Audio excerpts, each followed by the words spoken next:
Silav, êvar baş hevanno dîsa weşanekî taybet em buwaran e. Mîvanê min ê îşev Abdullah Demirbaş e ji Amerîkayê vegeriyeye germagermî. Em pê re nîqaş bikin ka li Amerîkayê çi dîtiye, çi nedîtiye, çawa ye pîlan û projeyên Amerîkayê hene di derbarê Kurdan de eger hevin ka çi ne? Rewşa dawî ya Helebê vegera birîndarên me, şehîdên me ya Rojavayê Kurdistanê. Van rojan em di nava êşê de ne, di nava şînê de ne, rewşa me pir ne baş e ji aliyê ruhî de. Lê binêrin ka çawa çê dibe. Di demên pêşme de wê pêvajoya hesapirsînê çê bibe. Yani Kurd wê ji hevû du hinek hesabê bixwazin. Çi bû, çawa bû, xetayê me, kêmasiyê me li ku derê bûn.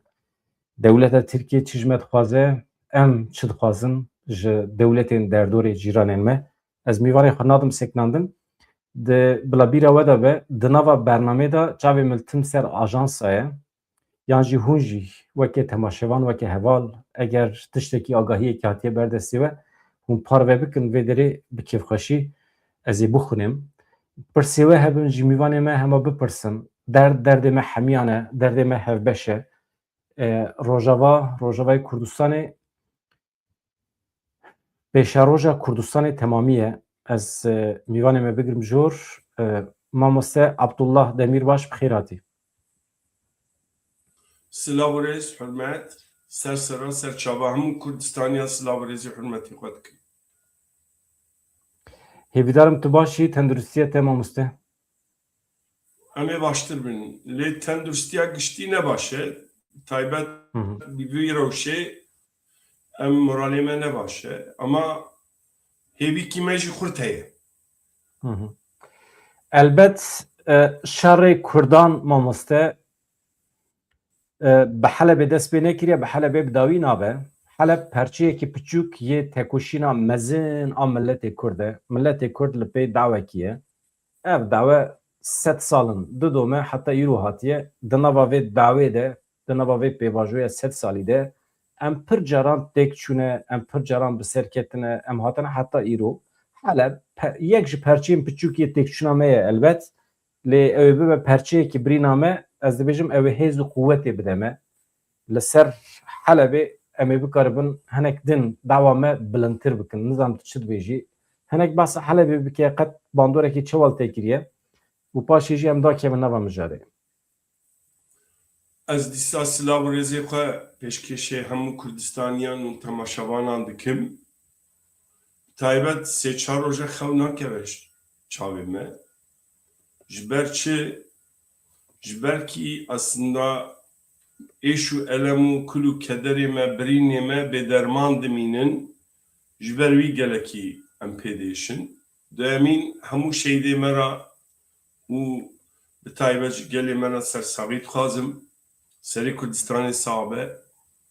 Wana rûmetê me ne, wana qedirbilindê me ne û birîndara jî ez şîfa ji Xwedê dixwazim û ev zilm û em vî tiştî dibêjin.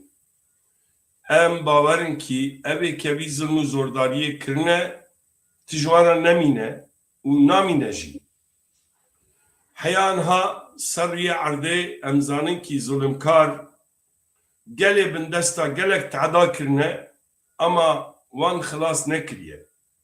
Bi taybet jî Heleb ew di taxên wî belkî piçûk bûn ama di dilê Kurda her mirinekî êş û elem kul û keder dike. Her mirinekî Kurd ji canê me, ji kezeba me perçekî dibe. û em biya zanibin.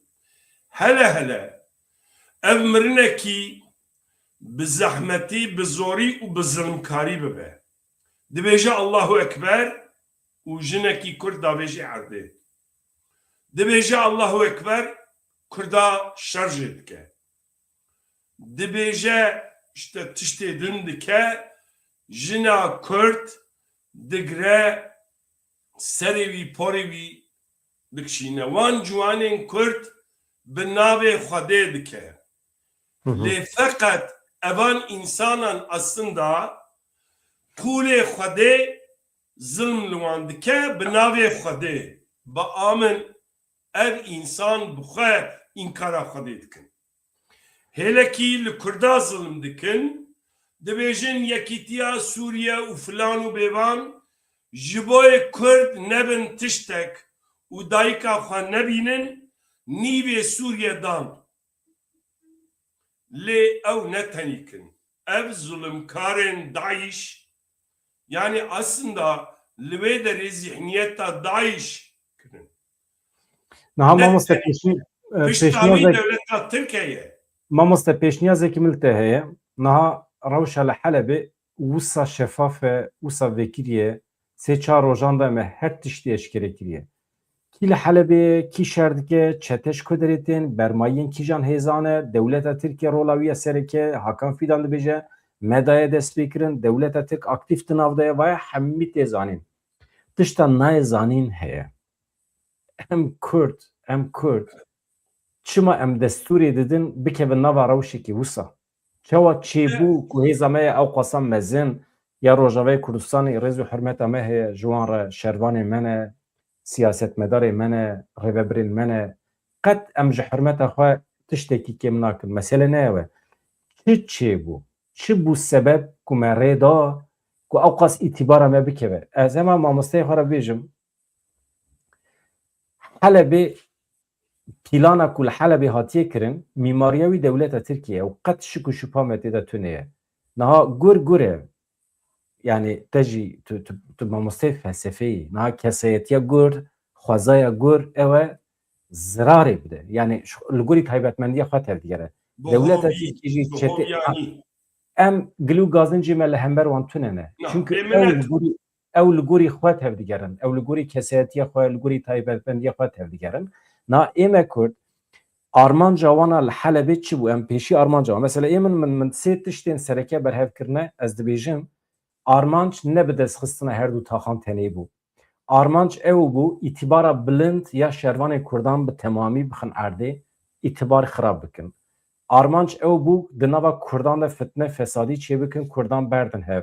Vê yekî ez pir dicerifim ji ber vê yekî ez ê di weşanê xwe de destûr nedim ku Kurd li hember Kurdan hebû du sûjbar bikin, fitne fesadî çêbibe nava Kurdan de. Mixabin ya sêyem jî ew bû ki eger lingekî di nava Kurdan jî tune biya, yani ew jî rastiyekî me ye, plana dewleta Tirkiye ya li Helebê nediket pratikê.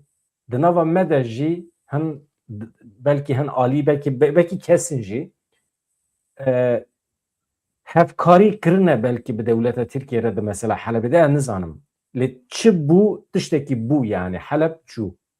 Heleb çû têkçûnekî ji bo Kurdan divê merû têkçûna xwe qebûl bike û li ser vê têkçûnê merû bikaribe pêşeroja xwe siberoja xwe bibîne gavê nû bavêje.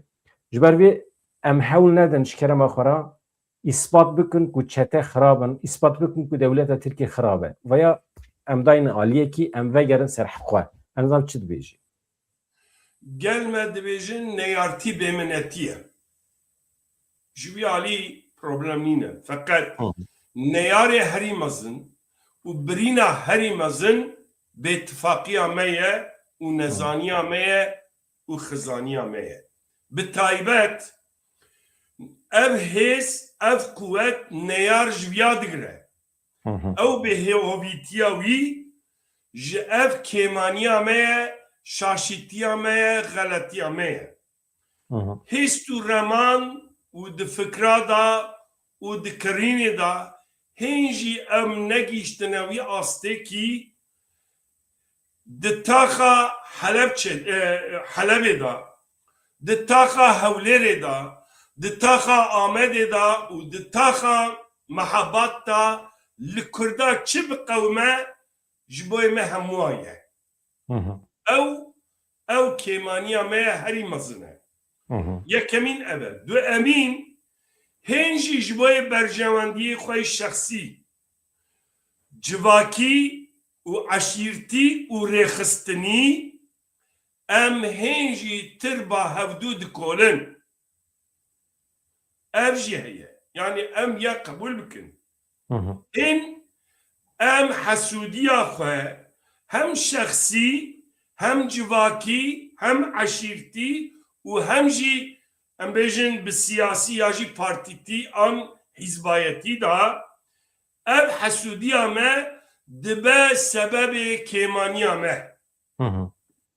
Ev jî neyar van zafê me dixebitînin li hemberê me. Eger em ji nexweşiyê ra rê venekin ew nexweşî nikare bikeve nav laşê me û me nexweş bike. İşte sebep yek ev e û sebebê herî girîng ev e. Ana binêrin li wî Helebê da em bêjin kî dibe biraber pêşî Kurd e. Em dibînin gelek kes ya dibe ma çî şêwan heye li Helebê. Binêre ev pirs bîle piştgiriya dewleta Tirkiye wan çetaye. Lê ew însan gerek bipirse çima Kurd ketin wî rewşekî koçber bûn çûn Helebê? Çima em viya napirsin, em nabêjin çima çî îşê wî Helebê heye. Du emîn, ya işte dibêje kî ew Helebê da însanên çekdar heye. Peki Kurd bê çek bin, bê parastin bin, işte wayê me dît kî çetên Daişê bi Kurda çitîne. Nabêje kî dibe ya Kurd çima çek digre. Peki ti çima nabêjî ev neyarê me hovîtiyê çima dike em bibin yekî êdî nekin. Ji ber wî ya ez dibêjim Rojavayê ez Bakurî me, ez Başûrî me, ez Rojelatî me çima ez alîkarî bikim. İşte ew nabe. Em dibînin çalakiya da. Binêrin ya dibe xwe ev hîzbe pêşî. Ma ez ê çima herim piştgiriya wî? Lê işte evane hemî dibin sebebê kêmanî û şaşî û xeletiya. Ana binêrin li Ewropa, li Amedê, li Hewlêrê, li Duhokê, li Mehabatê bi milyonan Kurd rabana ser nigan. Ev awa dibûn. Mamoste ez tiştekî bînim bîra mamosteyê xwe ez pê hesiyam ji ber ku ez ji ber xebata min ez karê xwe dikim rojnamegerî pir telefon ji me re tên pir mesaj tên ji wan mesajan çend hev hatin dibêjin ji Bakurê Kurdistanê pir xort ketine rê çûne ser sînor rê nedane wan. Yani Kurdan jî nexwestiye ku ew tevlî Qesedê bibin ya jî biçin alîkariya Helebê ya jî bi hev beriya Helebê jî naxwazin tevlî Qesedê bibin belkî ji ber sebebê siyasî ez nizanim. Lê ez zanim pir keç û xortên me xwestine derbas bibin weke şervan rê nedanê. Ne tenê dewleta Tirk yani Kurdan jî rê nedaye. Ew yek jî rîcayekî min heye anha dîsa jî tonkî mesaj me re hatine dibêjin li Herêma Botanê li ser medya civakî dest pê kirine ji ber siyaseta Qels ya Dem Partiyê li hember Helebê weke protesto ji endametiya Dem Partî vedikişin. Yani istifaya dest pê kire. İstifayên belkî ne de astê bilinda be lê weke gel. Rîca min ew e belkî ez helwesta te jî bipirsim. Yek ji armancê dewleta Tirkiye ji xwe ev bû ku me ji hev bike. Çîmentoya di nava me de ji xirab bike, kîmyawî xirab bike ku em ji hev belav bibin. Ku em îstifa bikin. Em bêrêziyê bikin ji saziyên xwe ra, ji Qesedê ra, ji Dem Partiyê ra. Yani rîca min ji ew e xelkê Botanê di cî daye ama îstîfakirin ne di cî daye. Ne wexta wî ye. Em hesab bikin. İşte sistem jî viya dixwaze. Anha em dibînin kî binêrin ev zihniyet ev kî em didin destê neyar. Ez dibêjim kî Bedran Mûşiye Wartoyê ez Mûşiya hes nakim. Bedran dibe Diyarbekiriya û Licya hes nakim. Yek dibe vê derê Rojavaya Bakurî çi îşê wî heye? Dibe Başûrî çi îşê wî heye? Rojelatî çi îşê wî heye? Dibe vê derê Başûr Bakurî û Rojelatî û Rojavayî çi îşê wî heye? Vê derê Bakur Başûrî Rojelatî Rojavayî çi îş? Ev şaşî û xeletî destê neyara xurt dike. Em rexnê xwe bikin. Em serê sibê hetayê barê rexnê di cî da bikin, tûn jî bikin. Çünkü rexnekirin heskirine. Rexnekirin galatiya rastkirine. Rexnekirin xirabiya xoşikbûnkirine.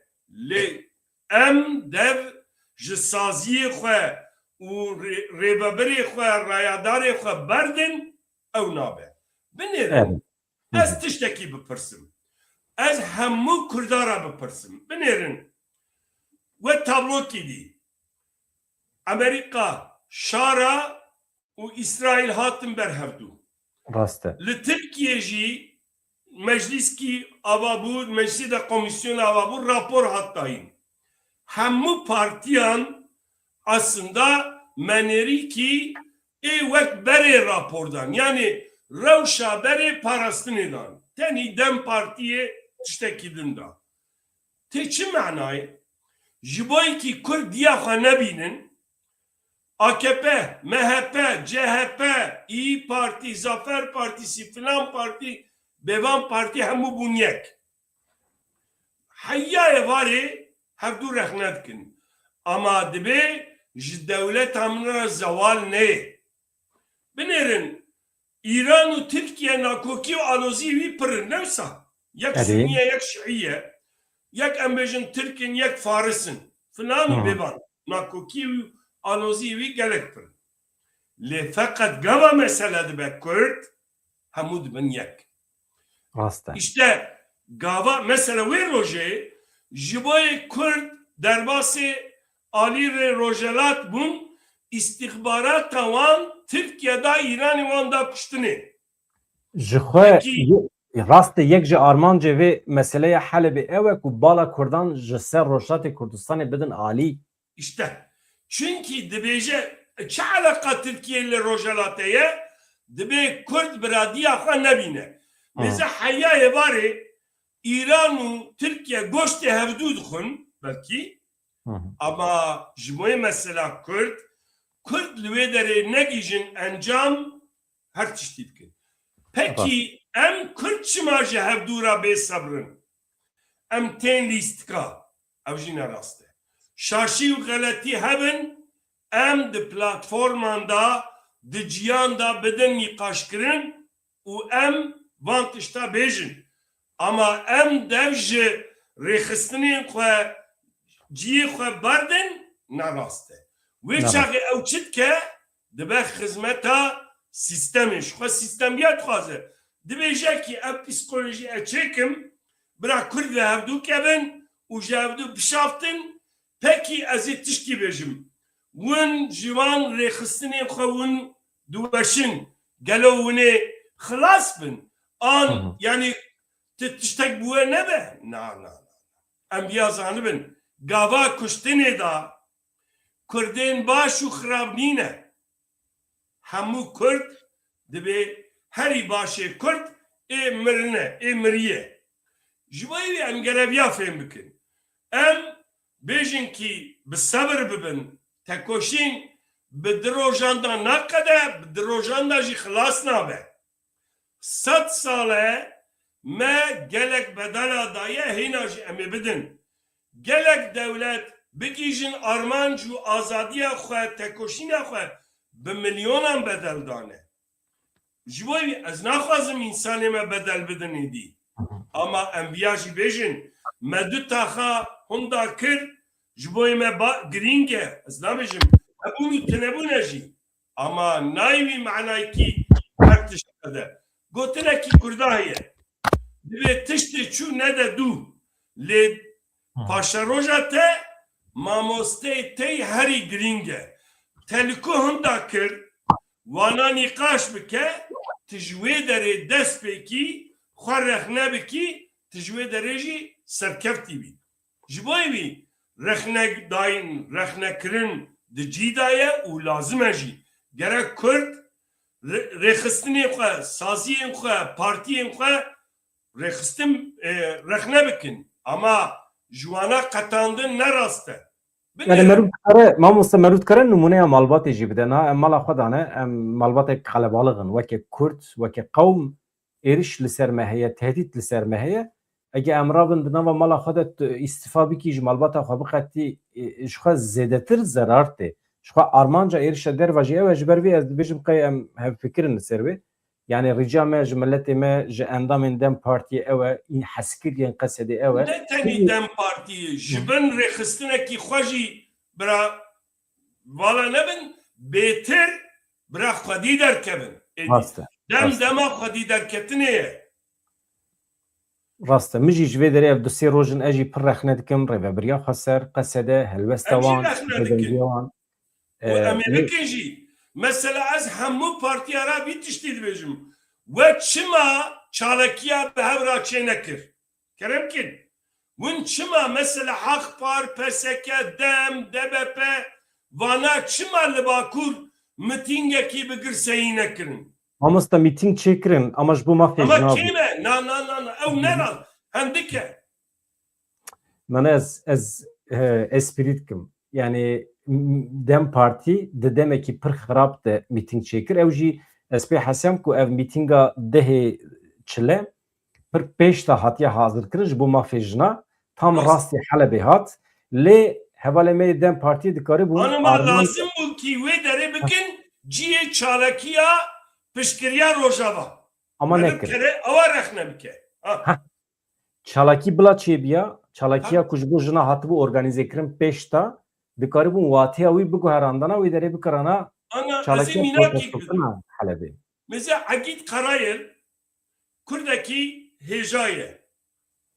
Do müsabakawiya maçawiya em bêjin boksê hebû.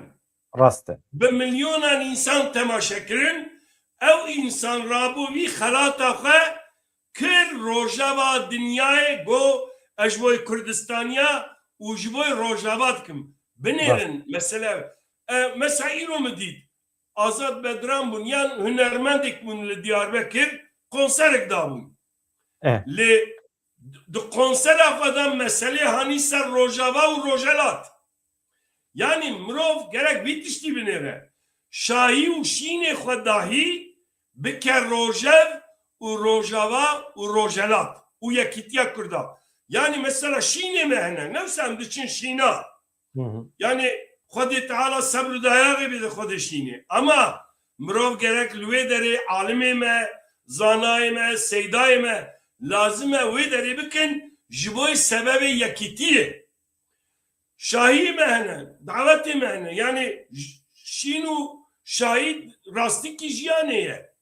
Mirov gerek lazim e wan şahiya da bîle bike sebebê Rojava û Rojelat û yekîtiya Kurda. Yani Kurd di vî mijarê da her tiştekî bikin Rojava xwe. İşte wî çalakiyê jî mirov lazim bi bikirana çalakiya ji bo piştgiriya Helebê û Rojava û Rojelat. Merkere wê alî de rexne bike. Mamosta fikra te çi ye ji vir û pêve eger diyalogekî çê bibe bi Şamê re anha destê qesedê zêdetir bihêz e tiştekî dijî derdkeve holê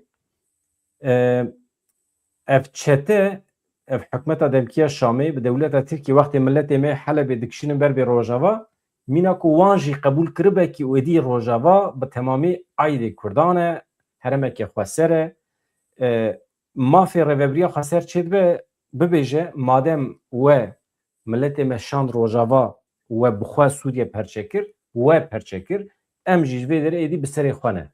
Ji ber ku em midî vê derê pergalekî siyasî lazim e, eskerî lazim e, parastin lazim e ji me ra çünkü we qirar da hûn hûsa bikin we em hemêz nekirin.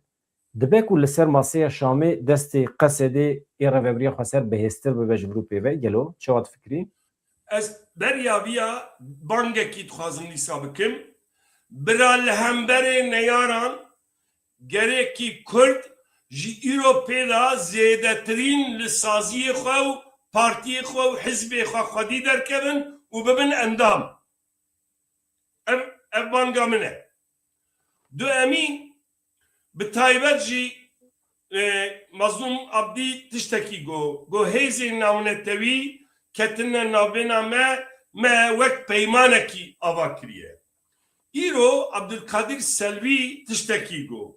گو اگر قصده جی حلبی و نکشه امی روجلات فرات ایریش بکن گلو هات او که من اوام از فکر دکم دبیجم گلو پیمان بو جی حلبی والا کرن لهمبر وی دی قصده و ریببریا حرما باشور روجاوا هات قبول کرن دبکی اوشی به işte hep peyman dibeki viyajı kabul bikin. İşte dibe ya tiştik dedi ama tişti baştır eğer digriyse evji pırgiringe. Ti peşa roje da ebbe ama baver bikin. Divi tişti da Türkiye şara jiboy ki Kürt diya xanebinin gelek tiştan. Ti peşa roje da derkebe. Binerin Türkiye jiboy Kürt rojelata navinda nebin tiştek gelek tavizandı da tibidajı. Baver bikin avyacı ki benefsinin te ev bebe sebebi pişaftına devleta Türk edi tişt nemaya jiboy Kürt nebin tişteki bide. Jiboy vi baver bikin te ev belki anha gore xad bejim me kazanç kir li peşaroji da baver bikin te gelek hunda bikin. Dido binerin şara o dibin ki işte yakitiya u hevpariya Suriye em bidominin. Fakat jiboy ki Kürt nebin çi çu Paris'e çıkır nive Suriye da İsrail. Ki kazanç kır. Baver bikin dünya hemu dit ki xafrotun. Sibe ciki ciddi sabırısının dizan diskirine da be hevdu dikin ama di parkirine da be hevdu nakin. Win binerin tişara u Türkiye peşaroje da tıpır be hevdu kevin. Çünkü çima her duji dizin u mali med zikirine baver bikin divi diskirine da belki be hevdu kirin le sibe di parkirine da be hevdu nakin. Ev yaji em bibinin. Le ez baverim hezin navne tabi pişkiriya kasede hayana kirne u ez baver nakim herema başurin u rojalatin Suriye ji destê xwe helînin. Ew ya ninin fakat enbiya jî zanin hezên navnetewî ihtiyaca wan bi tirka û bi şara jî heye. Binêrin Amerika û tiştê din jî ji Erdogan û ji şara baştir kesî nabînin. Ji bo berjan. Çünkü çima binê wan şile. û gelekî tiştên wanê nebaş hene. Ana mesela Muduro hat kirtin. Gelo em hemû zanin ki binê Erdogan û Muduro şile. Ev hemû destê Amerîkada ye. Rıza Zarrab hat kirtin. Ewan duruman da dîsa destê Amerîkada ye. Anha hevsarê şara û hevsarê Erdogan destên hêzên navne dirwarê qirejiyê de dibêjim. Tamam. Ne varê tiştê din da. Ji ber kî ji bo destelatiyarê xwe nebin ti gelek tawîza bidin. Gava wî tawîzê da bawer bike ti gelek tiştê xwe hunda bikin. Dido enbiya jî zanin. Bawer bikin yani Erdogan îro hêzên navnetewî çi dibêje wî dike. Ji ber wî jî ji bo wan baş e, ji bo berjewendiyê wan baş e. Çima? Ji Balkanada, ji em bêjin devletên Türkiye dibêjin ya Türkiye Cumhuriyetî. û ji bo em bêjin İranê eger êrişê İranê bibe ihtiyaciya wan bi Türkiye heye. Dibe ki ji bo wî tiştî anha ihtimalekî Türkiye biceribînin. û şara jî eger şara nebana İsrail aqwa nikar û pêş biçûna. Em ya jî zanin. Yani bawer bibin vana ti sibê gelekî bikevin rewşê nebaş û di nav xwe da nakokî û alozî wan xurt bibin. Mamta ji bo Kurdan İsrail pêş dikeve pêş nakeve nizanim çiqas dirara wî ji Ya Kurdara ji bo me ne mesele ye? ana tişta ji bo me mesele ew cîranên me Tirkiye. Mesela Tirkiye ku îro li Helebê ew komkujiyanî serê Kurda bi vê komkujiya xwe darbeyekî çawa li Rihê li Kurda da li biratiya Kurd û Tirkan da ez behsa dewleta Tirkiye dikim. Ana darbe lêket lê neket di vê pêvajoyê de ew projeya wana biratiya Kurd û Tirka darbe xwar nexwar bi Helebê re. Ba amin Kurd û Tirka darbe xwar. Ez fikrê xwe bêjim. Yani ev müdahala Tirkan bu sebebê hemû Kurdan li hemberê pêvajoyê jî.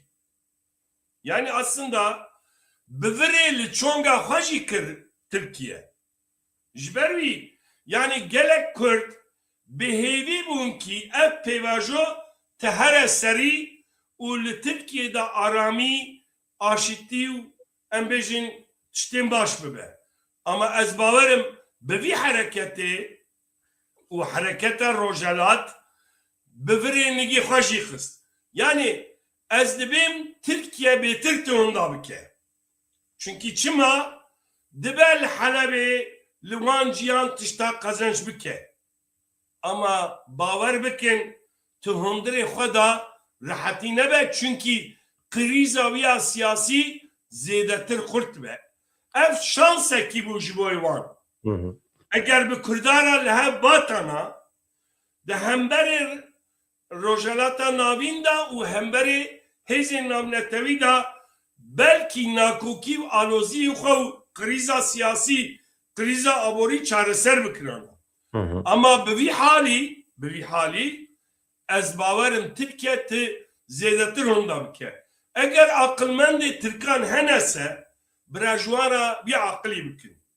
Win neyartiya Kurda bikin, winê hunda bikin. Win aslında neyartiya xwe dikin. Werin êdî dev ji vî neyartiyê wî nebaşiyê dev jê berdin. Ji bo berjewendiyê xwe bîle be. Werin êdî ji vî polîtîkayê vegerin.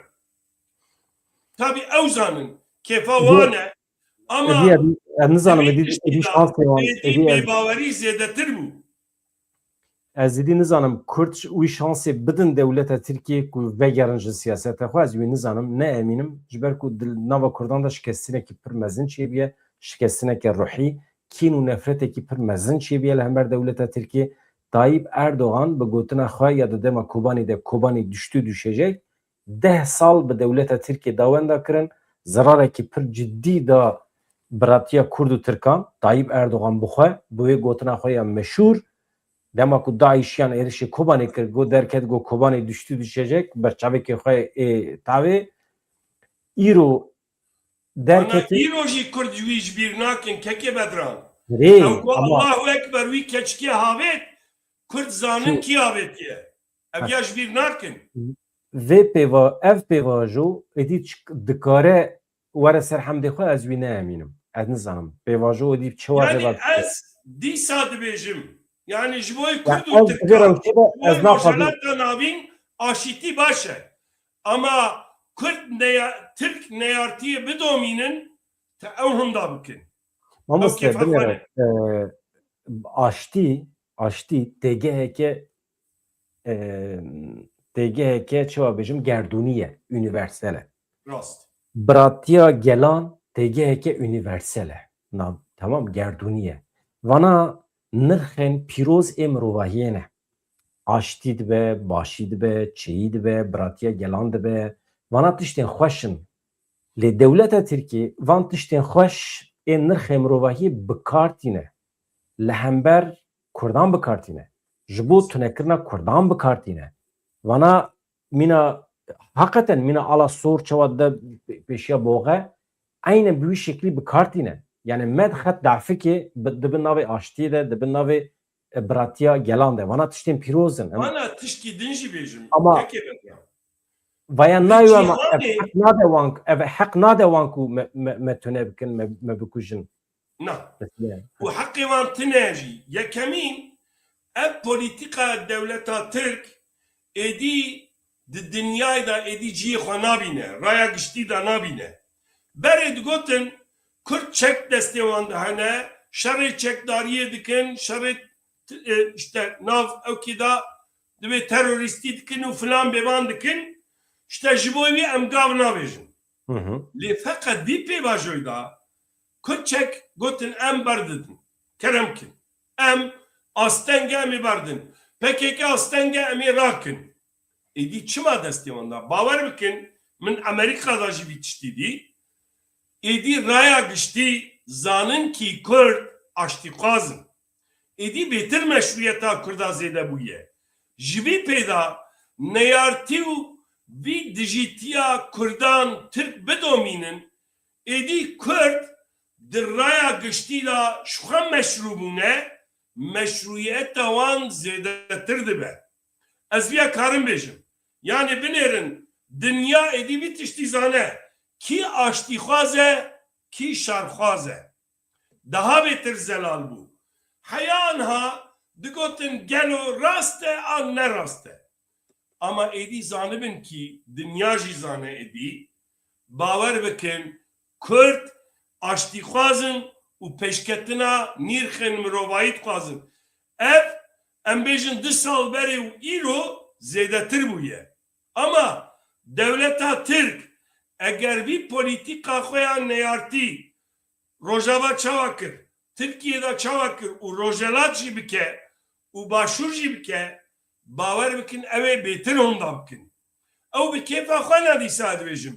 Em ji bo yekî em dibêjin ki bira gelê Türk jî, gelê Ereb jî, gelê Ecem jî bira êdî zehmetî nebînin. Em ji mirovatiya hestê mirovatiyê dibêjin. Bira tu insan nemrin di nav diyalogê da, di nav çareseriyê da aramî û aştiyê da em biçarin. Ama ev nayê wî menayê ki em gulamtiyê qebûl dikin. Bira êdî Türk û devleta wan û Faris û devleta wan, Türk, Ereb û devletê wan bira zanibin 100 sala 21 da Kürt gulamtiyê te qebûl nekin, bêrûmetiyê qebûl nakin. Kürt ne ew Kurdin êdî û Kürt ne ê bêparastinin jî. Bila Heleb kula Helebê şerê Helebê bila bibe wesîle ji bo yeketiya temamê Kurdan hakikaten ruhekî yekgirt û çêbûn nava hemî milletê Kurd da. Min çapemeniya Başûrê Kurdistanê şopand. Hema ji Süleymaniyê bigire heta Hewlêrê, Duhokê, ji Bakurê Kurdistanê her kes bu xwedî eynê ruhî ew yeketî hêvî dikim bila ji bo xatirê ruhê şehîdên me ê Helebê bila dewam bike ew yeketî. Mamoste dixwazim hinek mijarê biguherînim tu çûyî Amerîkayê tu vegeriyayî hatî te çi dî çi nedî tu çi ji me re dibêjî pîlan û projeyên Amerîkayê derbarê Kurdan de çi ne milletê me merex dike ka te hinek behsa sebebî çûna xwe yê Amerîkayê bike hevalê me merex dikin heval min pir tê hevin dîsa tiştekî bêjim. Tamam. Yani bi viya ve girêda çünkü gerîna Amerîka jî bi viya girêda ye. Dibêje yek musîbet ji hezar gotina çêtir e. Gotinekî Kurda tiştekî xweş heye. Binêr ev bûyer qewimî. Gelek şehîdê me çêbû, dilê me şikest. Ama em vî tiştî zizanin.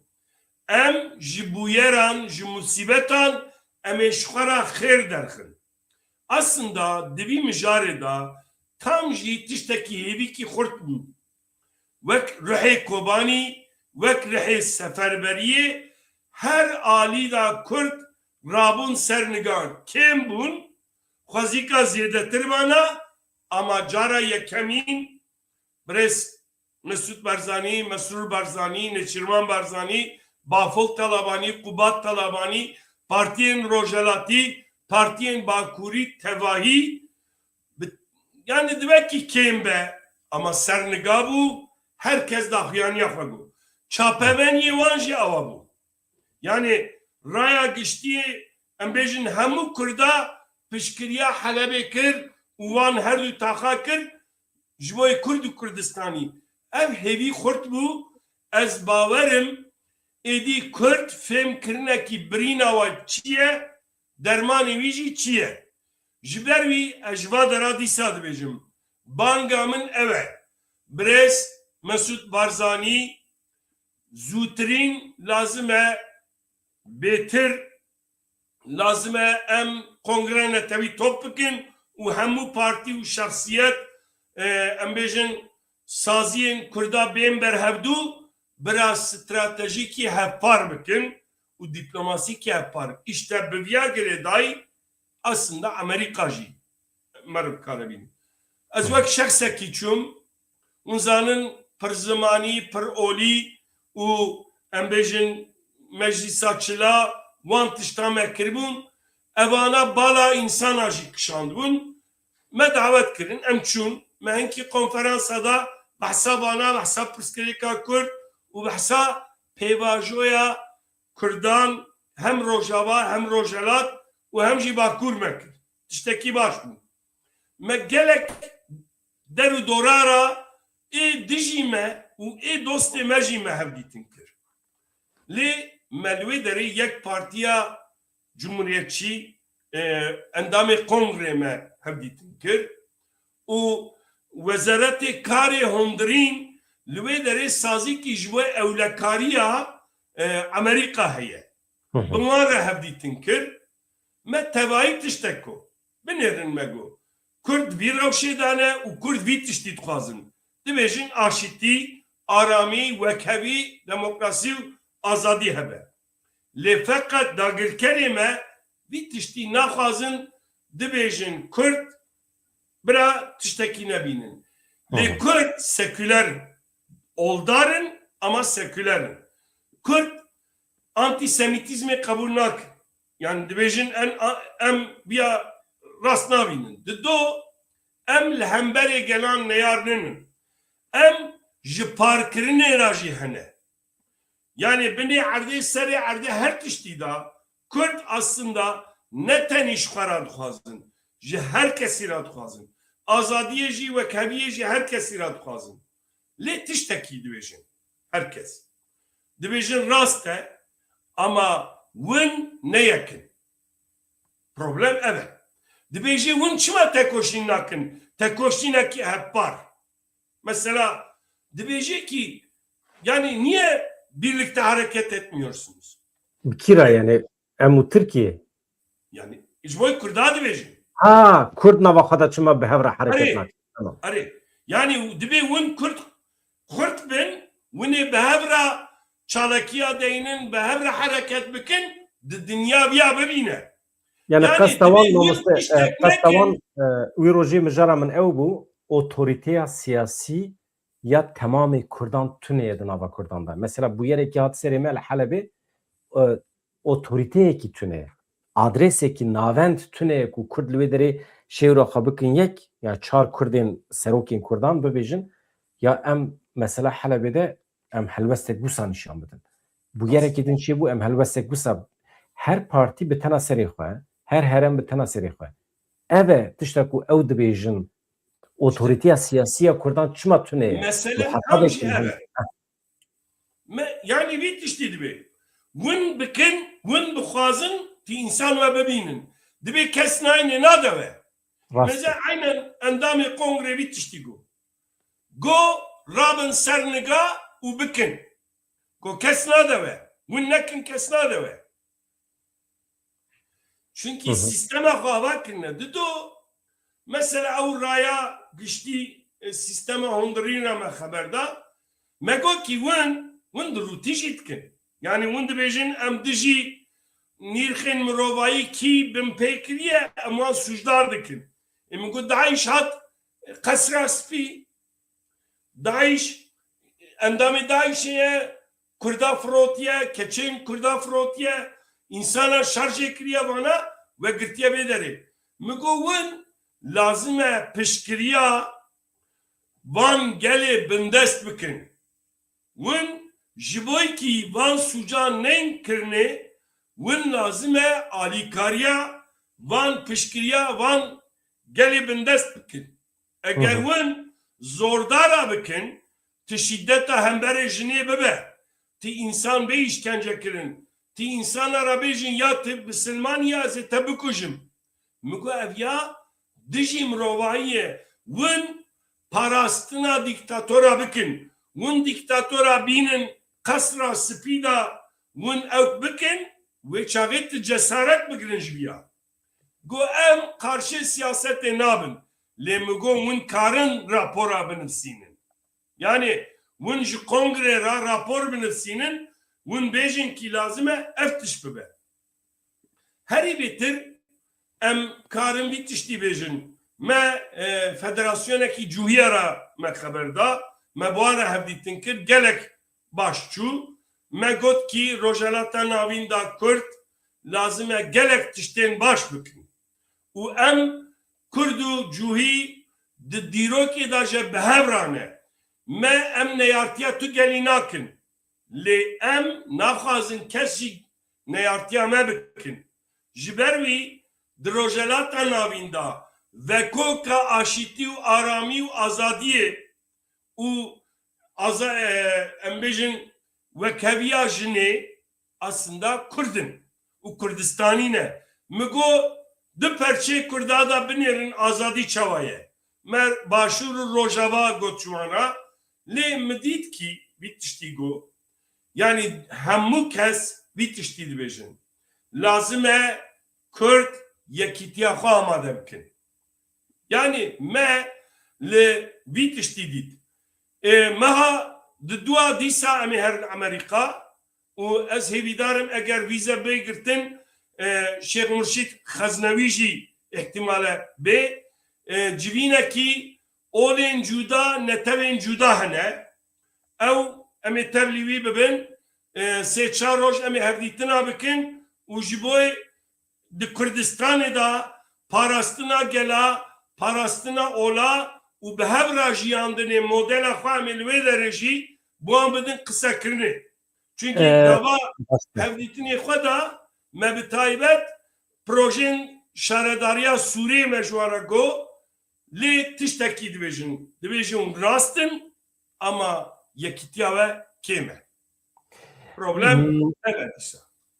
Gelek spas nûçeyekî deqeya dawî heye niha ev du rojin em dibêjin çavê dewleta Tirkiye li dêr hefreye dêr hefir hevano ew ciyê ku dibînin ev li ser vê nexşê ev koşî herî dawî ye di navbera Rêveberiya Xweser û Helebê de niha armanca dewleta Tirkiye û Şamê ew e vê derê ji Rêveberiya Xweser bigire bîne heta Firatê. Baş e ez yani ev ciyê ku derketiye pêş armanca wan vê derê aniha nûçeyekî divî alî de heye ez hema ji wara bixwînim ev weke nûçeyekî deqeya dawî ye hevanno tiştî wisa hatin me gotibû li ser vê hereket heye tevger heye aniha dronên Akıncı Bayraktar li ser Rojavayê Kurdistanê digerin qismekî ji wan hatine xistin ji aliyê şervanan ve kal ku derê bû daxuyaniya Qesedê wisa ye navenda ragandinê ya Hêzên Sûriye Demokratîk Qesedê bi daxuyaniyekî îddiayên Wezareta Parastinê ya Hikûmeta Demkî ya Şamê dibêje tevger yan jî sewqiyetên askerî li dêr hefrê ya girêdayî kantona Tebqayê hene yani Hikûmeta Şamê îddia dike ku Qesedê çek û cebilxane wesayîtên zirxî anîne der hefrê. Qesedê dibêje ev derew e tu tiştekî bi vî şeklî tune ye. Di daxuyaniya xwe de Qesedê van agahiyan dide. Hêzên me îddiayên nerast yên ku Wezareta Parastinê ya Hikûmeta Şamê par vekirine ku tevger yan jî sewqiyetên askerî hêzên me li eniya dêr hefrê hene temamî derewandin. Hêzên Qesedê diyar kirin ku tevger yan jî amedebaşiyên yani amedekariyên nenormal tunene. Her tiştî ku li wê derê çê dibe normal e. Gelê Bakur Rojhilatê Sûriye ji bo pêşwazîkirina birîndarên xwe şehîdên xwe ên li Şêx Mexsûd û Eşrefiye pêşwazî kir çûbûn wê derê kom bibûn. Yani tişta ku vê derê min aciz dike Qesedê radibe hesab dide wan çeteyên li Şamê. Mîna ku bêjî ez ne li vê derê me îşên bîşane ketiye. Vaya hestê me aciz dike du hêvarê jî ez aciz bibûm.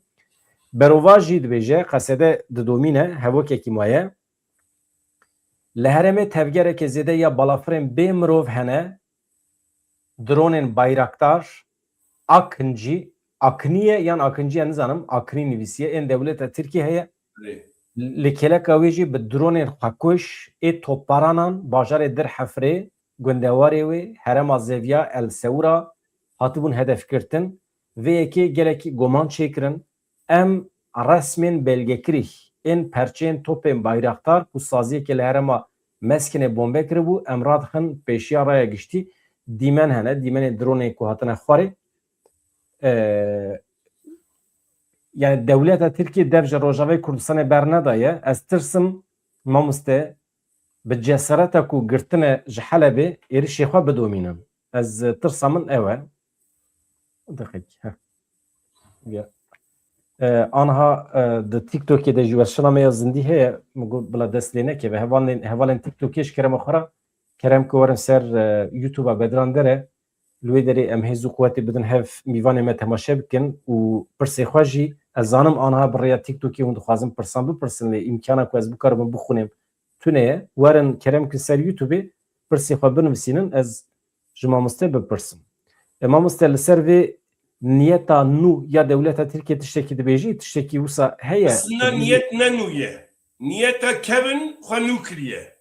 Binêrin divî wexta Helebê da dewleta Tirk em bêjin dîsa wan dronê xweşiyan got kî li wê derê 1500 PKK'lî hene. PKK xwe fesih kiriye dibêje PKK li wê derê. Mesele ne ve?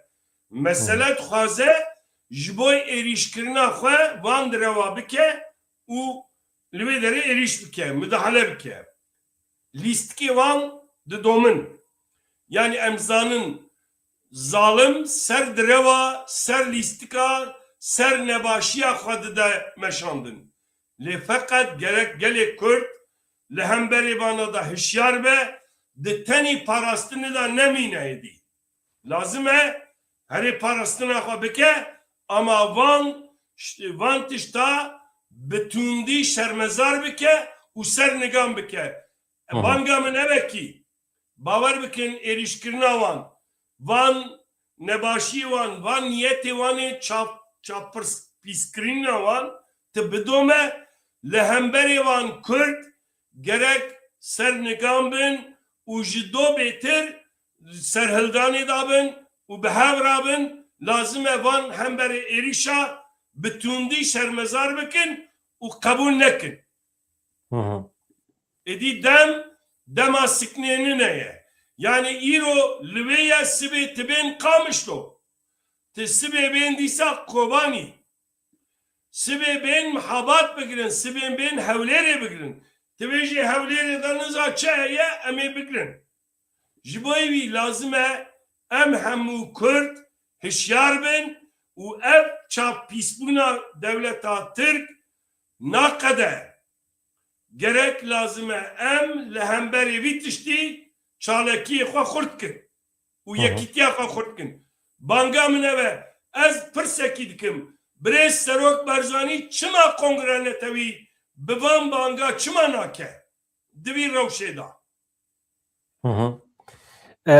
Mamoste na hevan ez pirsa ve fehm dikim hûn dibêjin Şaybanî wezîrê karê derve ew çeteyê Şamê çima spasiya Barzanî kiriye ez ji we re bêjim eger niyeta we baş e ez bersiv bidim be eger niyet ne baş e hûn bi armaja tiştekî din Yani ez bawerim wek Rûspîkî Kurd wek rêveberkî Kurd dibekî navbenî ya jî diyalogê çêkiriye.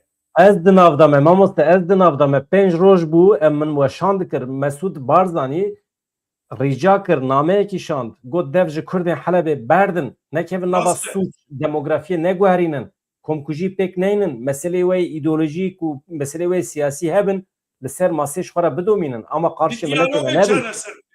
û Birêz Mesûd Hebdî jî got kî ji xwe raya giştî û hêzên navnetewî diyalog û ewkê danîne yanî got. Şaybanê jî di vî mijarê da Birêz Mesûd Barzanî jî alîkarî û piştgirî kiriye. Rol lîstiye yani. rol lîstiye ji bo zêdetir komkujî çênebe me nameya wî milvê derê bixwe xwend ez bixwe şahidim.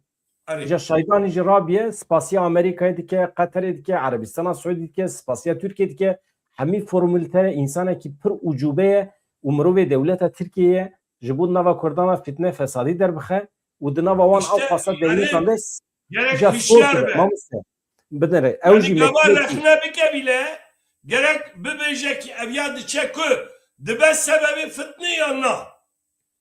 ew jî nameyekî dişîne ji Rêzdar Mesûd Barzanî re jî re dibêje derdê me ne Kurdin, em Kurdan hewl didin biparêzin ama nameyê wan xilas nebûne ki em nizanin ki Mesûd Barzanî çi bersiv daye nabêje ya belkî gotiye te komkujî pêkanî te rezîl û risva kir herêmê mesele ne ew e yani ew jî bersiv dide Evan Mesûd Barzanî gotina xizmetê yekîtiya Kurdan nake. nake. Birêz Mesûd Barzanî vekirî eşkere got em li wê derê qetilkirina û Kurda jî qebûl nakin.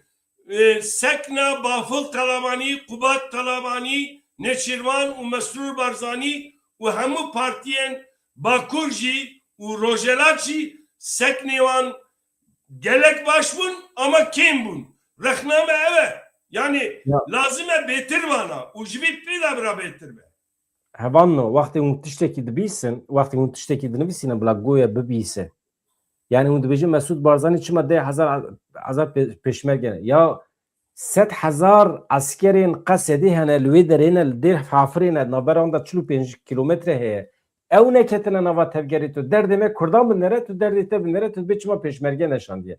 Eştera dibêjim gencê me çûne ser sînor hatine seknandin nehîştine tevlê Qesedê jî bibin. Eştera dibêjim derdekî me navxwayî heye tevlê hev nekin. Ez naxwazim mesela Helebê ve bikim midî.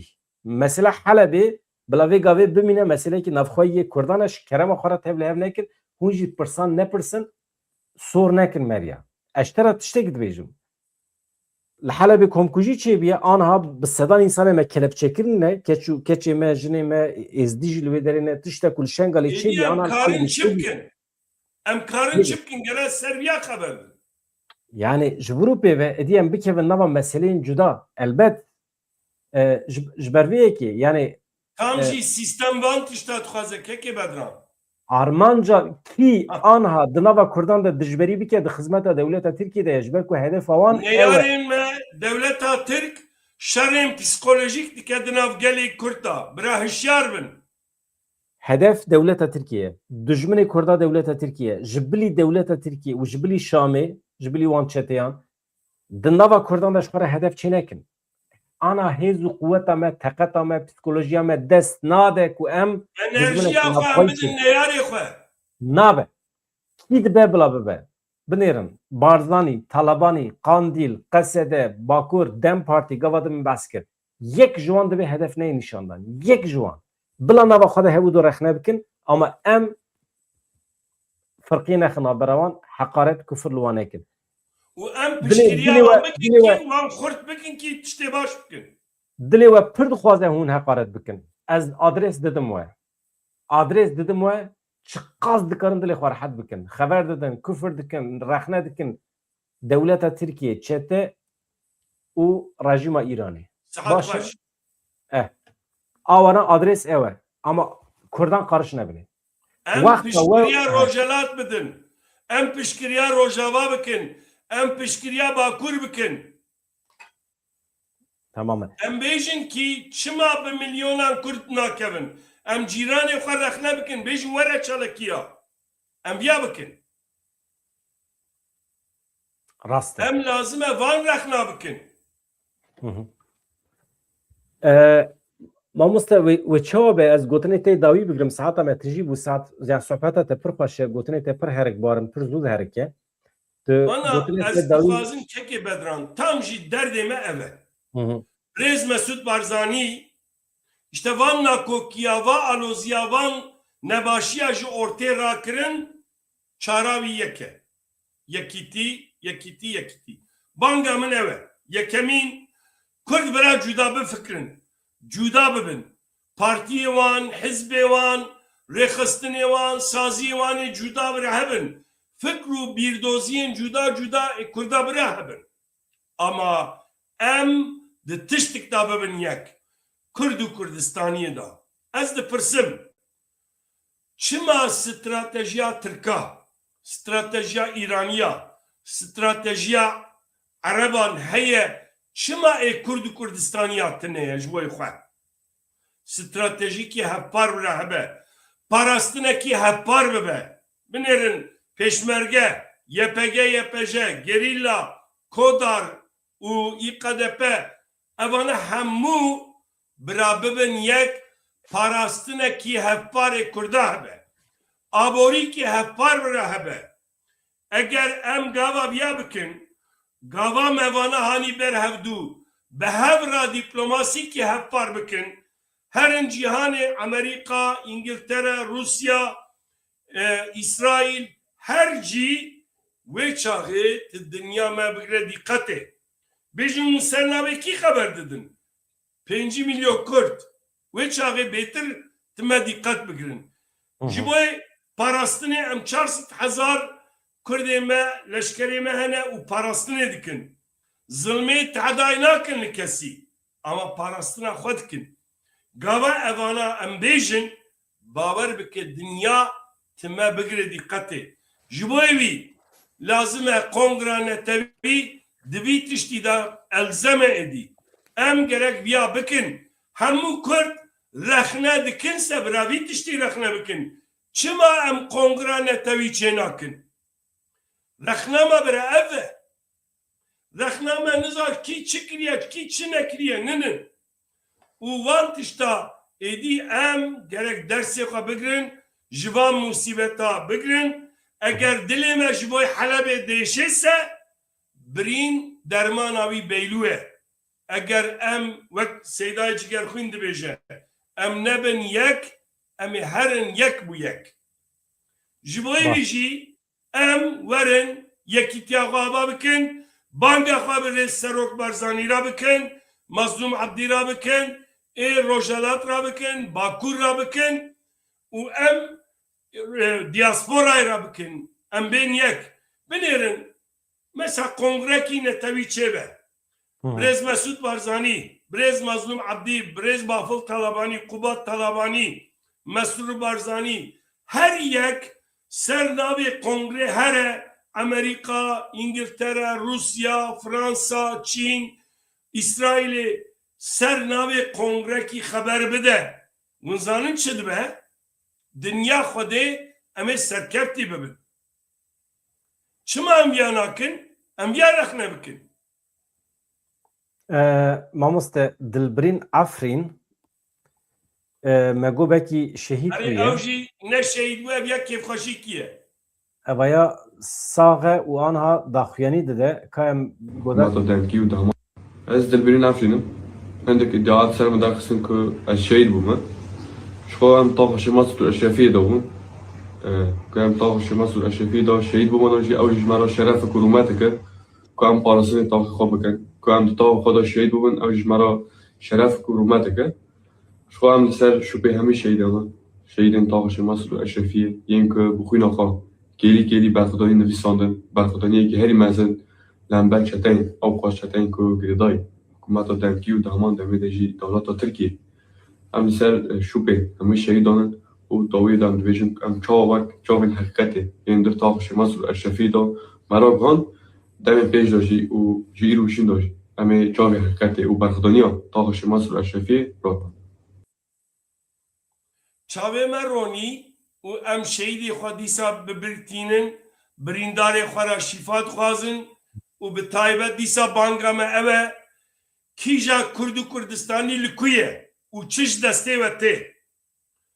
Li ku derê ye se bira bi Rihê Serhildanê, Rihê Seferberiyê û Rihê Kurd û Kurdistanî van nîqaşa berde enerjiya xwe bide ev neyarê me êdî bi tundî ney ser me em wî bidin paşvegerandinê.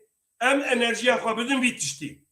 Baş e. Em li ber hemberê rêveberê xwe, saziyê xwe, partiyê xwe kom bibin ji bo yekîtiyê.